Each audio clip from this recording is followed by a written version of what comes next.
At Alexi Brooks kinoronahan bilang bagong Miss Eco International 2025. Si Sam Martos magbabalita.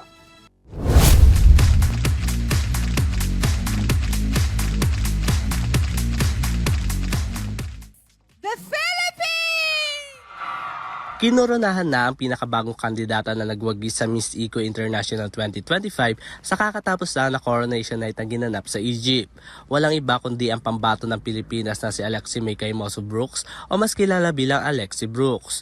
Sa talent competition pa lang nagpamalas na si Brooks ng kanyang talento pagdating sa pag-awit, kung saan tinanghal pa ito bilang first runner-up. Nagpakitang gilas din ito sa swimmer kung saan ipinakita nito ang kanyang confidence sa stage habang suot ang kulay master na two-piece swimsuit. Pagdating naman sa Q&A portion ng top 5 candidates kung saan tinanong siya tungkol sa magiging kinabukasan at inaasahan niyang pagbabago ng mundo sa taong 2050, ito ang kanya naging sagot.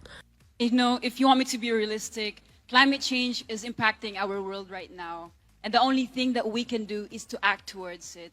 Brothers and sisters, ladies and gentlemen, we have the same mother, even if we came from different nations. And we in here are brothers and sisters right now. And our mother is asking for our help.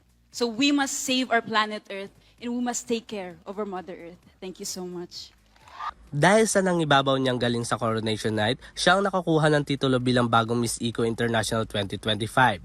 Samantala, pangatlo na si Brooks sa nakasungkit ng Miss Eco International 2025, kasunod nila Kathleen Phaeton at Cynthia Tumala. Para sa UrTV Showbiz Balita, ako si Sam Marto, sumasaludo sa bawat Pilipino.